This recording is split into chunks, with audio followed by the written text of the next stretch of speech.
Very good gamers, how are we? This is Games and Chill, and we are in a new video in the analysis of the element inside. In this small space before the beginning of 5.2, as long as Genshin doesn't bring us content, it's a very good opportunity to bring content a little more evergreen, a little more off-topic, out of news and trends, and stuff. That I have a very large list, as I told you in many videos, of video ideas that I want, and it's the perfect time to make a mini-series by analyzing evolution one by one of the elements and how this can affect the present and future of Genshin Impact, in this case NATLAN and the pyro element that is coming. And now, as the first element opening the list, with Nahida on the banner and with a little controversy, as there is a short that people, and they're telling me that I said Nahida is bad, since they haven't seen the whole short or the whole videos.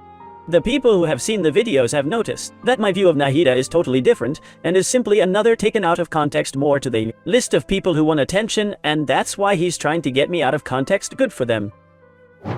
To see the element within and in-depth analysis of how this element has gone since its existence and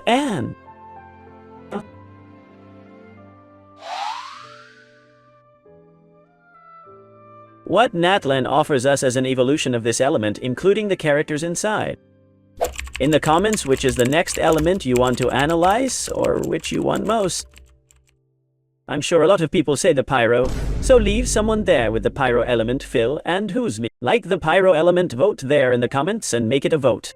And the most voted element in the comments will be the next video, where I have not yet quoted the item in depth. And now, yes, you know, leave good like, a good ultimacy, hit the subscribe, leave good comment for the algorithm. Okay. Thank you for enjoying the channel video and remembering that it does not cost you. It's totally free, help, recommend, opposition to the video. We grow up, the whole team. And remember that I'm not only asking you because it doesn't cost anything, and it's free. And you make it out of love and love, which you already did a lot. But now I have the opportunity, thanks also to you, to return that gratitude to you, and just for commenting, giving like, and whoa, subscribing with bell. Remember that subscribing with bell is also necessary. If we do not, you can claim the bendy. You have the participation in a draw every day, one a day of blessing. Luna for every day I upload videos. If I upload 2 videos, it has just one. Why that many people? Look, I saw a winner, but he uploaded another video, and there's no winner of that video. It's one a day, not one per video. Sometimes and many times I upload 2 videos and it would ruin me. Thank you for all of it, and let's go with the element inside. Alright. Inside, basically you can divide into 3 very simple phases. 3 Sumeru element phase inside. Basically they arrived. Inside has not had changes with new reactions, with buffs and nerfs. In NATLAN's 5.2, very soon after you see this video, there's a buff coming too. Reactions that are electro-charged, overload, break ice, and I think some more. Preconductor that practically is not used, and I had forgotten about it. Inside never had changes, and these changes aren't going to affect for now that we know the cores inside. All those who started playing in Sumeru basically followed a very simple course, and is to evolve to the core that more damage by rotation could give us, and that more can adapt to. Characters that existed at that time and those that were dating during 3.6. Ladies and gentlemen, it's become totally meta to the Hyperbloom. Everyone has a variant, a core, of Hyperbloom in your teams. All the halls of the Abyss have been able to play with at least one. Hyperbloom core clean and pure, and Hyperbloom has lots of good things. Has 2 very good things that make it impossible to be a nerfeable team like many times. Pullover tries to change the combination of both enemies and elements of enemies. Like even enemies with immunity, some element like the Electroniter right now that. This is very important since you know that. There are many characters who do a certain amount of damage, but sometimes it's in one direction. It's in an area, it's kind of, but there's just a few characters and reactions that they do. Directed damage is that the damage you're going to create will haunt the enemy.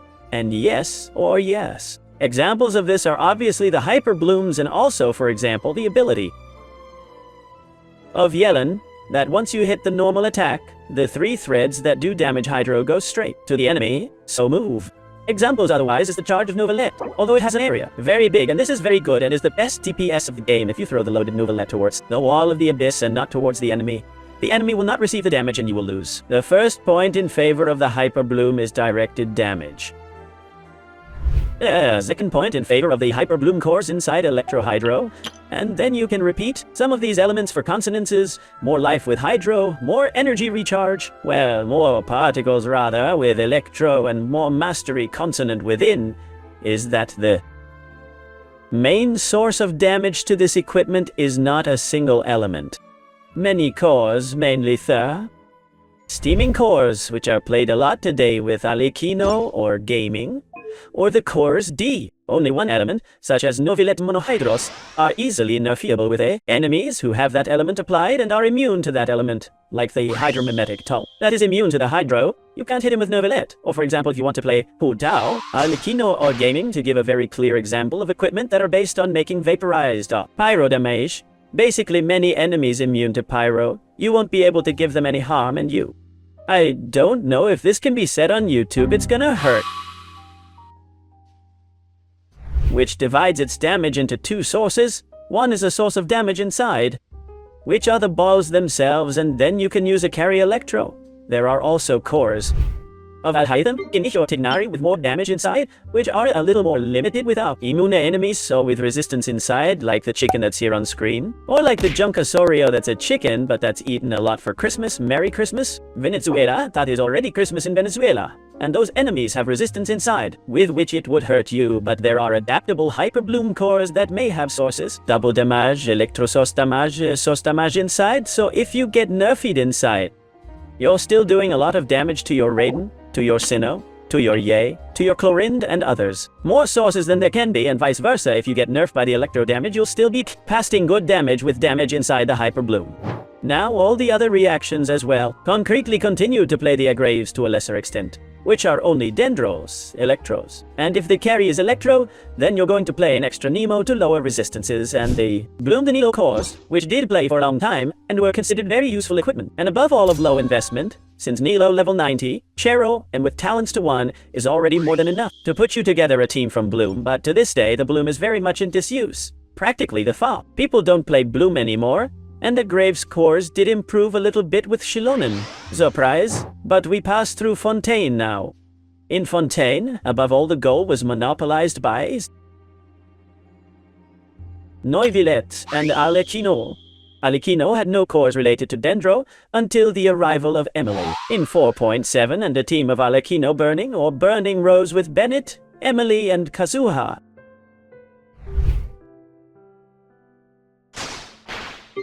Yes, they began to play included with Diluc, which was also in disuse to part of the descending ones, Xianyong, which has nothing to do with Dendro in 4.4 Tor, but the goal was monopolized in Nubilet. Apart from his normal Novelet Hyper Bloom, which is Novelet Fiorina, Nahida and Kuki, who is also a team of the strongest in Novelet, though to this day, overtaken by Kazuha's and Shilonen's Mono Hydro, it wasn't played so much despite being such a good team. Number 1. To have Nahida and Kuki next to Yellen, Shinki or whatever it was in another core. Play a Hyper Bloom and aside play a Novelet, but Novelet played electrocharged cores. Even Monkey Hydro cores, but with Baiju, who would be a Bloom core but without Anilohui. With Kazuha to buff the element of Hydro, weird things you probably say. I did play that one team, but in the end, for comfort and fun teams, Novelet was related with Dendro, but it wasn't played mainly with Dendro. That were teams of descendings and also started a core and a small goal of descendings. Very interesting, where mostly triumphed Diluc. Tihia, Chenyan, imbued with Bennett 6-6. Gaming means vaporized, but the descending ones had nothing to do with the Dendro either. And we arrived at Arlecchino, which also had its steam core, but it also had nothing to do with that. The Dendro, until Emily came out, and some burns that are interesting and are played with Alecchino, Emilie, Katsuha, Bennett, but then the best in slot of Emily's teams, which later, was among quotes improved with Kinish, was the core of Emily, Fiorina, Xiangling, Bennett, and more Bennett C6 that allowed you to give basics of Pyro with Xiangling, Fiorina, and Emily in the middle of the rotation for. Keep the burn, so that some crackling pops, so that Fiorina makes vaporize. Reverses on the burn, and Fiorina does a lot of damage off the field, more than a Xiangling in fact. And it does Xiangling's butt Hydros, very rare and very interesting. And that was the story of the Dendro Inno, Fontaine dernière. Poquito, but the Hyperbloom cores were still used, and Chlorind was the only character who arrived in Fontaine and benefited from the Dendro, i.e. Chlorind does have cores so much of a grave, like the previous chore of Sin of Furina, Nahida, Baiju, where it has a very high ceiling. And finally, to finish the stage of the Dendro in Fontaine, curious fact, very curious, and you will try it. Surely there is a core of Nevia Hyperbloom. This is simply as Red Eula Hyperbloom. I mean, Eula Hyperbloom is a, let's say, game gimmick. It's just a curious thing that does give you two. Make the halls, but nobody thinks you'll change the game forever, but a Navia. Hyperbloom, a Navia with Nahida, Cookie, and a Hydro, such as Xingqiu, Furina, or Yelan, according to the defensive or offensive contribution that you want. Yes, it is a curious team that gives you to make the rooms. That a lot of people are playing it as a joke, because one day we were testing that team, and then made the Halls of the Abyss, and as a Dendro could also contribute there, since a core of a Hydro with Nahida and Cookie makes it possible for you to carry any carry that doesn't harm you. Reaction like the Physicist of Eula or the Geo of Navia, and enable a Hyperbloom core. And now we start with NATLAN, Rooster for the algorithm, which you all know. What's going on in NATLAN with the Dendro? Hyperbloom is still very rough, and it's a core that many still choose to play in the Abyss and the cores both of Kinnish Hyperbloom. If it is Cone and Dine, that is still very powerful and that improves the old carries, like the ancient cores of A, carry Dendro, carry Electro with Hyperbloom from Sin, Raiden, Chlorind, yay, whatever you want. With a core of Nahida, Furina, Cookie, for example, or Nahida, a Hydro, Cookie, they continue to function. It turns out that since NATLAN is the Pyro region, we are all realizing that we are also. They want to bring Pyro's reactions with Dendro that did exist, and they never got played. You're all from. We have been brought to the beginning, just before NATLAN, to Emily for the cores D. Burn, which you can play Burn more than repeat. Plus we have Kinnick, which is a Dendro as offers these reactions and still needs to be further improved with Mavuika. Kinnick is a character who can also break that million easily above his own. Raiden above many ancient characters, just like Moalani, and since we mentioned Moalani, more of the same. Your best core today is a pure vaporized without Dendro, and we'll see how about when Mavuika arrives, but then leaving that variant that you know is Zilonen. Furina Xiangling, Moalani. I'm sorry, I'm confused with Mavuika. The second best jaw of Moalani is also a vaporized on Burn, i.e. a Nahida Xiangling of last, therefore. Or Furina C2, healer mode, or Zilonen herself, and Moalani herself. And many of you play this team, besides vaporized on Burn, and you can see that they are trying to bring this little push to play also the Dendro reactions with Pyro in NATLAN. How is this going to evolve? One thing I did say, and I think this was part of what he pulled out in context with Nahida herself, and it is that Nahida does not bring so much to NATLAN's new reactions and goal. She's good, and she's gonna be able to play. Is lower than Emily in Burn and Crepitar reactions and in Kinnick teams. 50 master's degree to Moalani to evaporate, but Emily with the Burn is better in general, and Moalani's best team is without Nahida. This has to be very clear, so it really is. It's a little push for the out of context that happens to people with a lot of repercussion. Normal. You have to get used to it at the end, and really Nahida is still amazing.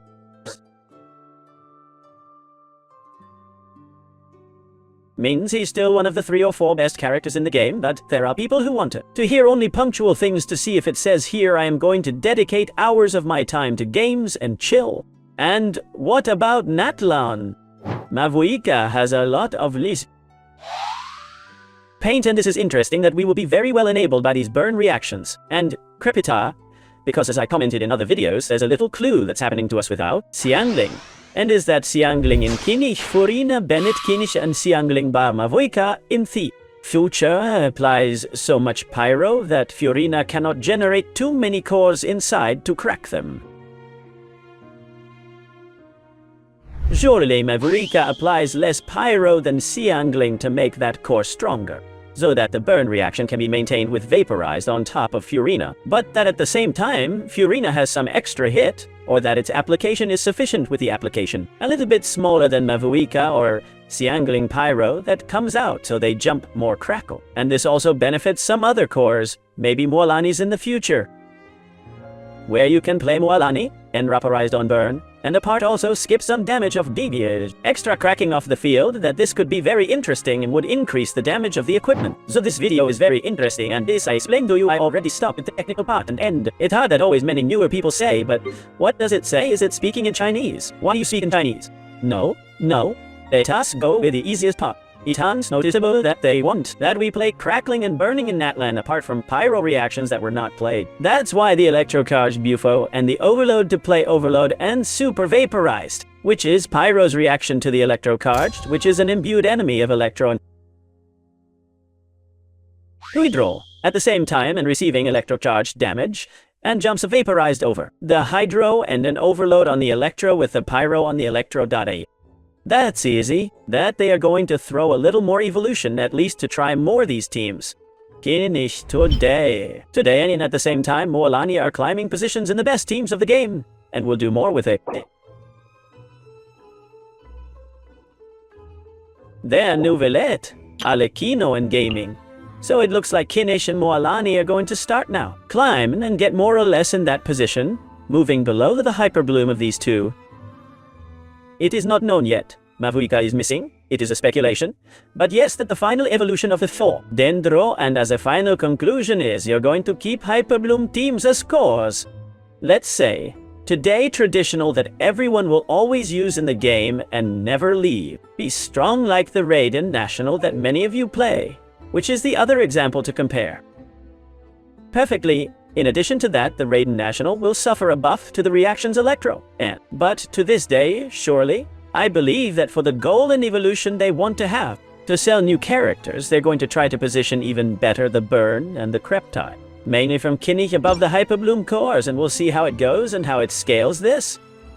In the future with constellations with Arms and Cone or C2, which is the most realistic between quotation marks, with Chero and how it really ends up providing Mavuika all this that has the final word. And if there is a Bennett 5 stars will also improve Bennett's contribution to Kinnick's team and or teams. Alekino and Gaming that also work with Bennett and how to improve on the table of best. And we're at the expense of knowing definitely what can happen.